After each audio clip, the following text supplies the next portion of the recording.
rin naman na ibibigay kay James kung sakali. And so far, dalawa lang naman yung pwedeng tanggalin dito. It's either take away the Hilda, Khalid, or the Uranus and Alice. And ano ba yung nature of the matchup ngayon? No? Kung sakaling mag-aalis, okay ba to against a Suyu with multiple dashes? Yes, mostly hindi mo na siya isipin dun sa Suyu. Parang pakaharap mo na siya dun sa Kimi. So hindi ka na masyadong concerned dun sa jungler. More of dun sa mga damage dealers na eventually kung pipili ng carry, etong Aurora, ikaw yung manggugulo dun. Although, hindi mo pwedeng tiisin. So mas maganda yata mag-bat ka na lang ng carry dito if you're Omega. Yung Kaleya carry. Oo. Hirap ng combo. And, sila pa in fact yung nag-ban ng Uranus. Alam nilang di aabot sa kanila eh. Alam nilang ipo-fourth pick dito yung mga tanky heroes eh. Parang most likely, na nakita na rin kasi natin multiple top teams ngayon. Mahilig talaga silang magpares ng Uranus sa Suyu. Yes. Parang meron kang spotter, tapos meron kang tanke, at ang magbibigay talaga ng chance para makapag-initiate ka or kaya naman makapag-free hit ka easily with that tanky hero in the front lines. So sa ngayon ng Aurora, they can really just ban the Hilda sa ngayon. Kaso nga lang hindi nila alam kung abot sa kanila yung carry. So glue na lang ang ibaban dito ng Aurora. Instead na mag-focus dun sa Rome as the tanky hero para sa Omega, binan na lang nila yung mga beefy frontliners from the XP lane sa Omega. Parang ang kulang na lang dito, no? Tanggalin mo na yung Alice, Gatot Kacha. No? Ang dami pa eh. May high loss pa naman kung sakali. But then again, di naman na mag-high loss XP on the side of Aurora Gaming. Pero let's look at Omega for a while.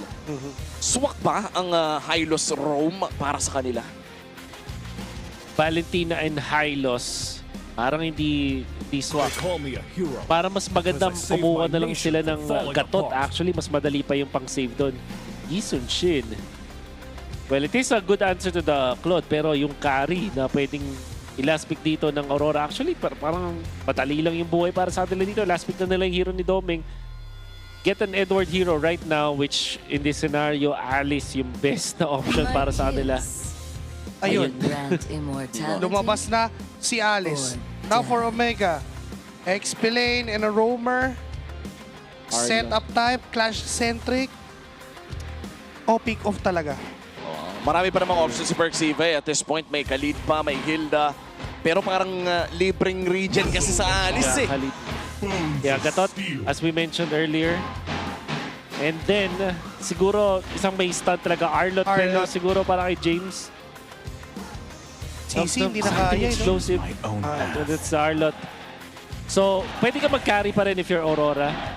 Kaya lang, nafe-feel ko dito, Harith yung gusto nilang kunin eh. Mas nasa character ni Doming kahit no? Kung tutusin, parang mas gugustuhin pa niya na Coach, carry ba? O sige, Harith. Nagtanong para ilatag ang sariling sagot. Tsaka pag nag-Harith sila dito, ito na yata yung sayang. Ito na yung hinihintay ng mga viewers natin lagi sa live. Ano? The Keki strat. Sayang. One physical. One physical for mage. Kaso sayang, wala. Wala, hindi niya tinuloy. Hindi tinuloy. They're still gonna go for a Granger. In which case, para ba nga nagiging late game carry nila dito ay yung Kimi na magbibigay ng dagdag na DPS sa pagpasok ng late game. But so far, in terms of our power spikes, Wolf, ano bang pwede nating ma-expect sa mga early parts ng laban na ito? Yeah, very holistic na lineup dito mula sa side ng Omega para meron silang early courtesy of this Gatot, Valen and the Harley kung sakali. Pero pick of style. Hindi sila parang pang 5v5 talaga dito. They have to split the map.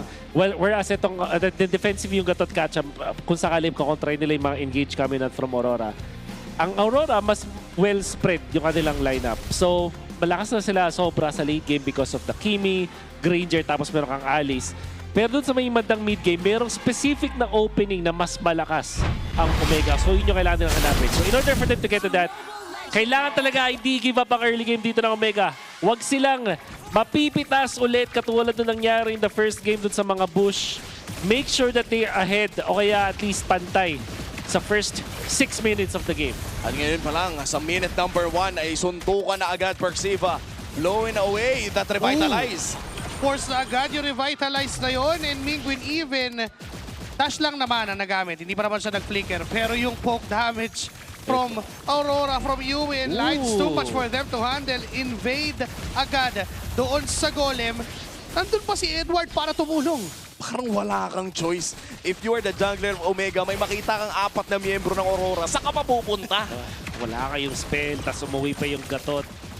Yun yung isang bagay na hindi in-expect dito ng Omega. Masasabi ko parang Falcon's rotation pa nga yan eh. Kasi nakita ko yun mula dun sa Seaball qualifiers pa lang. Kung saan mag-connect yung isang fast clearing na XP lane papunta dun sa Golem para magkaroon kayo ng advantage. At it doesn't look as big pero mag-matter talaga yan sa first turtle natin. Oo, at yung maliit na detalye na yun ay posibleng magbigay ng malaking consequences para sa Omega come first turtle. Pero maganda naman yan, ay aabot pa rin ang revitalize dito ni Perksiva pagpasok ng first objective fight. And so far, wala pa rin namang first blood na bumabagsak. Saktong pagpa-farm lamang para sa parehas na kupunan. And I think I want to go back doon sa sinabi mo kanina, Wolf. May window pa rin na pag umabot ito ng late game ay lalamang talaga yung Claude for the side of Omega. And maybe that is one of the windows na hinaantay talaga ng side ng Omega. But for now, with the turtle spawning, malaki ang pressure sa ating mga XP laners. Wala pa naman din level 4 si James. Ayan, kaka-level 4 lang niya, Edward. Kailangan din niya magpa-level 4 pero pinigilan na agad. Final/Deadly Magic enough to take down Edward. First blood para sa barangay. Di pa siya nag-4 dun so may chance na, ayun na nga, nandun sa may bottom lane. Bibigay na lang dun sa may roam. Pero eto na ang inaantay natin sa Omega. Actually, sobrang laking bagay nito. Na napauwi nila yung X-Plane no katapat tapos napigilan nila mag-third yung Suyu. Such a good play kami na from Omega. Oo, nakuha nga nila pabalik pero mukhang may pabalik din ng Aurora. Binuhat ito si Ryzen. At biglang nawala yung jungler ng Omega. Ngayon, tutuloy pa ba? Kasi nandyan sila at Perksiva ang target. Umatras naman na si Demon Kite. That signals yung pag-alis ng Aurora. Pero si Yue ay may sasalubungin din. Magandang pwesto mula sa Aurora. Oh, nagsisimula pa lang yung makina ng Omega. Sinabuyan agad ng tubig ng Aurora sa play na yun. Laking bagay ulit. Hindi si Ryzen ang unang biktima ng Aurora sa bush na yun. I can remember when they won one of these matches, I think it was up against Twisted Minds. Nakahanap sila dun sa mismong spot na yun yung kanilang mga pagtalon. Oh. And so far, for the side of Omega, hawak pa rin naman nila ang maliit na kalamangan. I am liking what I'm seeing so far. May tapak silang mag-pull ng mga ganong klaseng play. And yes, it did cost a flicker, pero ang dami nilang nakuha mula sa play na yun. Maybe one more play, katulad ng pinakita nila doon sa XP lane before the turtle spawns, we might see Omega mount a comeback here. But for Aurora, parang regular programming eh. As of now, ramdam mong kalmado sila. Yeah. And that can also be reflected dun sa, hindi pala, sa heart rate nila. Biglang namumula yung mga heart rate.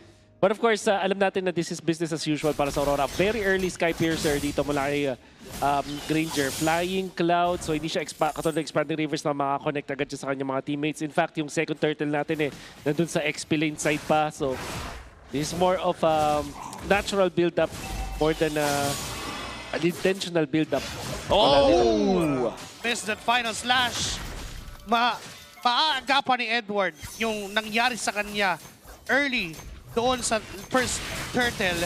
Meanwhile, Perksiva nakatamo ng mga wasiwas mula kay Demon Kite. Enough to take down 50%. And Mingwin costed his flicker. Hindi niya nahuli si Yue. Napa-flicker din naman si Yue. Bitawan, revitalize na gamit. Light, tumalon, binuhat nga lang siya dito ni Mingwin. Pero nandito yung tunay na buhat. Si Mingwin pa yung nawala at buhay ang 5 members ng Aurora. Mingwin plus Turtle, clearly a win. Di na naman take advantage itong Gatot Kacha. AOG na defensive actually okay lang yun pero yung revitalize na nakasama pa doon, it meant na natunaw doon si Mingwin at walang nakaharap sa Aurora. Uy, awitin mo at isasayaw ko? James? Tuloy pa rin ang binabalikan. Nag-clear lang ng mga minion waves. Mas may tropa na rin na paparating pero mukhang hindi na itutuloy ni Perksiva ang kanyang balak dito sa XP lane. Hawak pa rin ang Omega ang maliit na kalamangan. And even with that big win mula sa Aurora Gaming doon sa second turtle, may laban na naman sa mid. Nakakita ng isang magandang target si Ryzen pero di enough yung damage. Pero nandoon si James. Pag kailangan mo ng tatapos ng misyon, ilista mo, sabi ng Ultimate Fighter. Ngayon si Perksiva ay makakadash away. Papasok ulit si Edward, pinaplikar Throne of Province tapos yung stun na magmumula kay Demon Kite enough para patayin si Ryzen. Ito na naman yung bawi ng Aurora. Perxiva, ayun, di pa pala yun si James ang napiling target. Double kill for Demon Kite. Just when you thought na yung Omega makakahanap na ng big break nila dahil dun sa pagkapatay dun kay Domi, kaya tas nakapag-push pa. Etong si Netsky, napakabilis naman ng pagkontra with Edward. Flicker, Throne of Ruin play. Kaya naman pala sobrang tapang dahil may nakaabang ng Demon Kite sa Gedli. Saktong-sakto yung stun. Mula dun sa right push dun sa may gitna. At ngayon, yung Aurora, nasa kanila na ang kalamangan. Tapos makakakuha pa sila ng push dun sa may top lane. Gitnang-gitna din kasi sa Throne of Ruin, katabi nung Alice. So right in the range as well mula sa mga ibang abilidad ni Edward. Kaya naman talagang ang tagal ng crowd control na nakita natin. Layered as well doon nga sa sinasabi mong nag-aabang na Demon Kite. And so far, for the side of Aurora Gaming, hindi na talaga umalis yung fact na makakalamang ng 500 ang side ng Omega. Pero agad din lang binabawi ng Aurora. The thing is, this is better, way better than what Omega did ng Game 1. Ngayon ay nakakapalag sila. They in fact were getting the lead at times. Oo. And si Perxiva nakakaharap ng ganito nang hindi nag-iisip na baka bigla siyang patayin ng Aurora. That's true. This is a way better game para sa side ng Omega. Last turtle of the game, Aurora pa rin ang may hawak ng kalamangan. Demon Kite going in for the arrow. Pero low HP na para sa turtle na ito. Si Yue nag-check lang din ng right mid push. Edward umambang, papasok pero hindi. wow. Demon Kite will get that turtle, retribution lang. And James ay naipit na sa mga members ng Aurora. Throne of Ruin connecting into 3 at tuloy pa rin sa paghabol. Si Perxiva na lang ang naipit. Ako na lang, wag na yung iba. And that's 3 man down. Kabalik ni Light plus the turtle na hawak ng Aurora. Ryzen couldn't find the right target para ipop yung Deadly Magic. Kaya naman, tumagal na masyado, nagpa-overcommit yung Omega. Kapag hindi ka kasi nakaka--1 dito sa Omega, katulad ng sinabi natin post-draft, yung mga pick-offs lang ang pwedeng gawin dito ng Omega versus the comp of Aurora.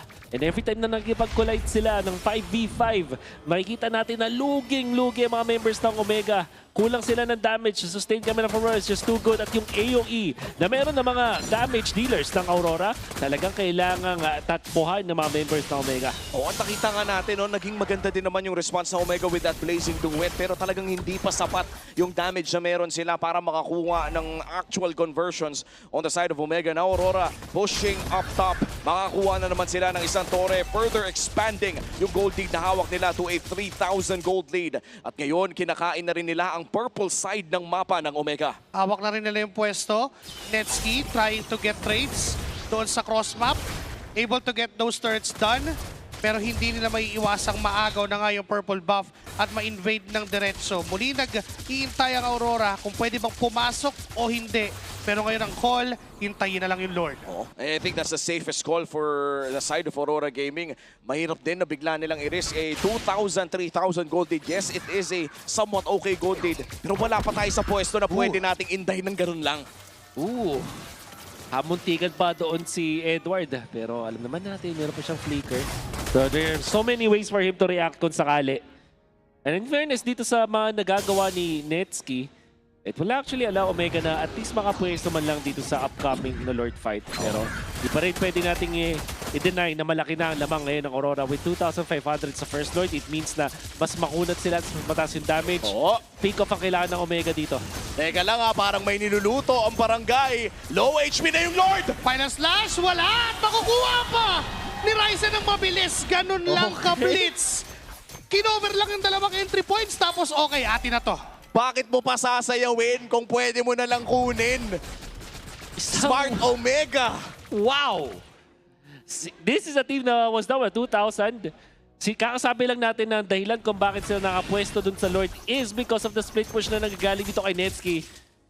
And who would have thought na ma-extend yun ng Omega at matitake advantage pa nila. Robbery in daylight para dito sa Omega. Literal. Para bang yung nakita nila ay hindi na nila tinigil yung pagratrat doon sa Lord. Refreshing. Makakita ng what a play. Very decisive objective taken now. Omega presented themselves one of the biggest chances na mabalik na tong laro na ito. Turret, mid lane, ang kanilang next target. Pwede pang dumiretso, pero nakahanda na ang Aurora na dumipensa sa Lord. Marching down that bottom lane. May holy shields pa naman. Andiyan na rin si Dominic at si Yue trying to burst down that Lord as fast as they could. But Smart Omega will try and target the top lane outer turret. Si Demon Kite, wala siya ibang magagawa kundi tignan na mabasag yung torre nila. Oo, Pero siya. hindi pa yata. Hindi pa makakabasag, pero at least chip damage mula dito sa side ng Omega. Aurora able to stop the bleeding almost immediately. Agad-agad nilang nasolusyonan ang problema at hindi rin naman masyado nawala yung kalamangan nila. Yeah, 1,000 din yung natanggal doon ng Omega. Pero that's still them being ahead sa ngayon. Makapag-push ang Omega dito sa may top lane. Yung oras dito, valuable yan sa Omega. And sinasabi natin na merong window ang Omega na mas malakas sa kanilang composition versus Aurora. And mukhang nakalapit sila doon. I would say na pagdating ng second Lord natin, talagang kaya na nilang sumabay dito sa Omega. And to think na yung Purify dito ni Netscape, he's able to time that Purify well. May malaking chance na makapag-free hit talaga ang Claude na ito. But for Aurora Gaming, still a perfect game para dito kay Demon Kite. Nasa kanya pa rin talaga ang init ng kamay o yung init ng retry na ito yung factor na wala sa stats na parang kita mo lang talaga na mainit siya ngayon. Oo nga, no, retry heat check. Kung merong paraan para i-measure yun, mas maganda sanang makita. But now, Aurora trying to position themselves away from that Lord Pit, trying to force a play or even react to what Omega's doing. Oo. Teka lang, walang wind of nature para dito sa Granger. Or ibig sabihin nito, pag namukaan ng Claude with the Blazing Duet, this could be big para sa side ng Omega. Pero paunahan na lang kung sinong gagawa ng play. I think Light as of now, especially with this flicker, the pressure is on. Conceal is used. Persiva looking for a potential angle. Makikita niya si Light. Siya ang magiging target. Pupuan si Light with the flicker. Pero yung burst down siya. Mabilis sa Smart Omega. Buhay pa din naman. Mingwin pa naging kapalit na Demon Kite goes in. Mapipigilan yung dash ni Ryzen. Pero nandiyan si Netsky popping that wind of nature. Basic attack lang. Wow! Sapat pang mga bala. Yes sir! And a shutdown for Demon Kite. Now it's two members. Kapalit din ang dalawa. Pero hindi pa tapos si Demon Kite getting that kill against Persiva. That's Demon kahit na napatay na 2 for 1. Actually, that's better than what you could hope for if you're Omega. Lalo na kasi mapipigilan nila ulit yung next na Lord natin. Pero deadly pa rin yung nakikita natin mula kay Yue at kay Edward dito. Sila yung masasabi kong MVP ng bakbakan na yun. Oo, tsaka yung positioning ni Doming Kite doon. We talked about the Blazing Duet potentially getting a big win against this Granger na walang wind of nature. Pero Kuha ni Granger. ang layo niya sa laban na yun, pero nakakapag-deal pa rin siya ng damage. That's right. And at gano'ng karaming opening sa makukuha ng Omega sa mga ganun. So far, 2 laso na yung nagawa nila laban sa Aurora. Oo. Isang nagawa nila yung pag-blitz and the other one was for them to be able to use the conceal play laban sa Aurora. Di lang gano'ng kalinis yung ikalawa dahil nakareact naman yung Aurora. So how good ba ang lason ngayon ng Omega kontra sa Aurora na lamang ng 2,000 halos?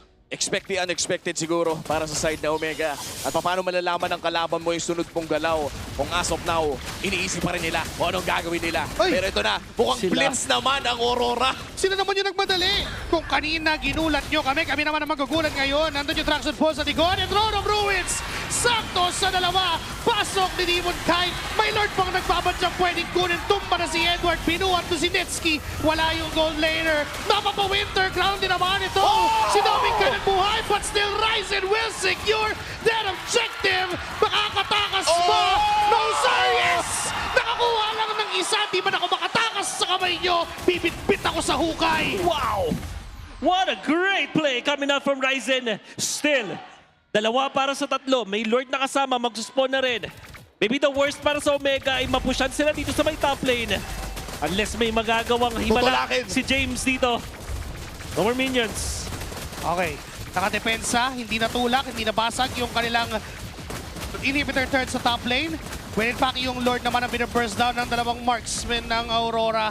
Magandang depensa at magandang opensa din naman para sa Aurora. Entertaining game. What a game. What a game.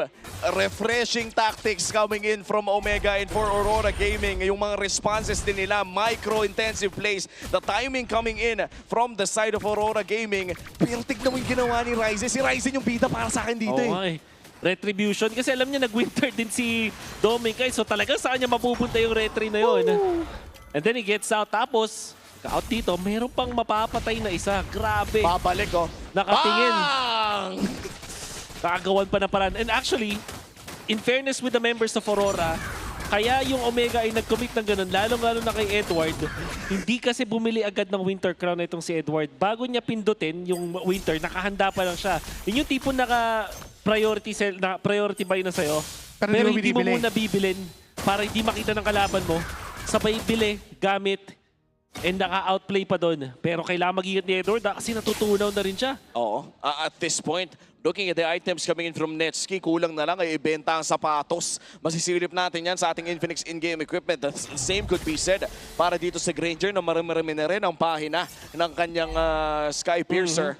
Kaya naman masasabi natin na yes, masakit na ang Omega pero lamang pa rin talaga ang Aurora Gaming. And with that 3K gold lead, isang item pa rin yan eh. One item yan.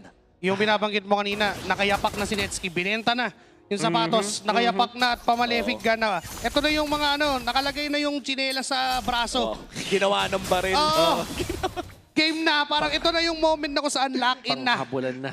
And meanwhile, for the side of the Granger, sa kamay naman ni Doming Kite, ay hawak pa rin naman niya ang kanyang rapid boots na by the way ay a few patches ago binago ang passive po niyan. So para sa mga nagsasabi ng crazy rapid boots, magpasabot tayo ng patch. Tama naman.